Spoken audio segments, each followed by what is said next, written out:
বন্ধুরা, এটা হচ্ছে ওল। আজকে আমাদের বাসায় ওলটা ভর্তা করা হবে।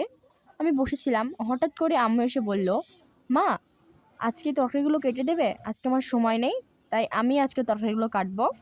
আর আজকে আমাদের বাসায় এটা ভর্তা করা হবে।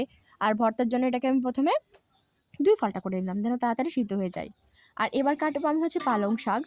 আমি পালং শাকটি কুচি কুচি করে কেটে নেব যেন ওটা তাড়াতাড়ি সিদ্ধ করা হয়। আর এই পালং শাকটা কিন্তু পুরপুরি করা হবে বেগুন আলু দিয়ে। এইবার আমি হচ্ছে এটাকে কুচি কুচি করে কেটে নিচ্ছি সাবধানে, কারণ আমার কিন্তু ওইভাবে কাটার অভ্যাস নেই। তবে আম্মু আজকে একটু ব্যস্ত, তাই বললাম যে আমিই করেছি, সমস্যা নেই। আরও আমি সাবধানে আস্তে আস্তে কেটে নিচ্ছি, এতে আম্মুরও অনেকটা হেল্প হয়ে যাবে আর আমারও সময়টা কেটে যাবে। আজকে আমার সময় কাটছিল না, যেন সময় যাচ্ছে না। পড়তে বসেছিলাম সকালবেলা, কিন্তু তাও যেন সময় যাচ্ছে না। এই যে আমার কিন্তু এই মুঠিটা কাটা হয়ে গেছে, আমি আস্তে আস্তে সবগুলো কেটে নেব। তার আগে এবার আমি কাটবো হচ্ছে বেগুন।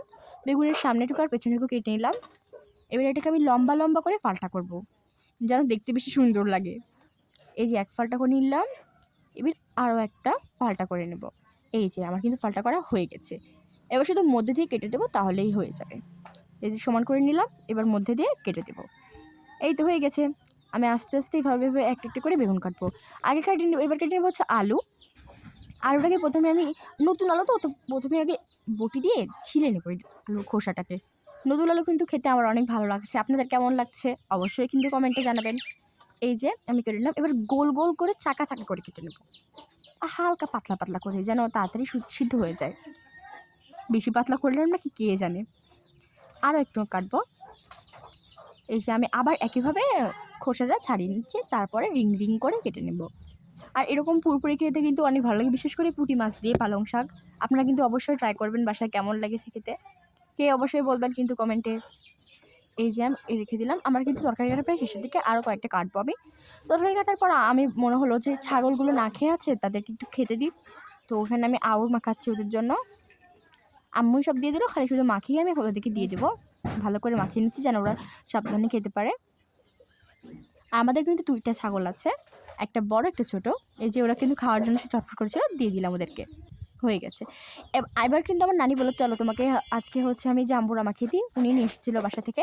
এই যে প্রথমে জাম্বুরাটা আম্মু কেটে দিচ্ছে, তারপরে নানি মাখিয়ে দেবে। একটা একটা করে আমার আম্মু কেটে নিচ্ছে। আমার কিন্তু জাম্বুরা খাটা দেখতে অনেক ভালো লাগে, এটা তো একটা মজার কিছু একটা লাগে আমার কাছে। এই যে এটাকে প্রথমে আস্তে আস্তে খুলে নিচ্ছে, এই যে চামড়াটা আছে উপরে, ওটা নেওয়ার পর জামড়াটাকে ফাল্টা করে নেবে। আর ভেতরে জামড়াটা কিন্তু অনেক সুন্দর লাগে তখন দেখতে।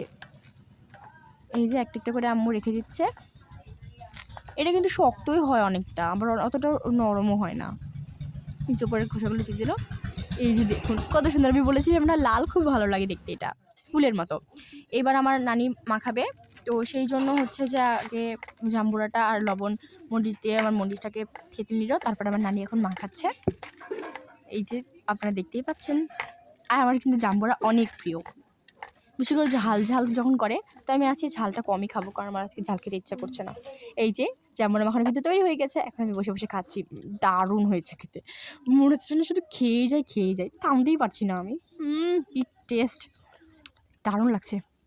নানির হাতের খাবার আরও বেশি মজা।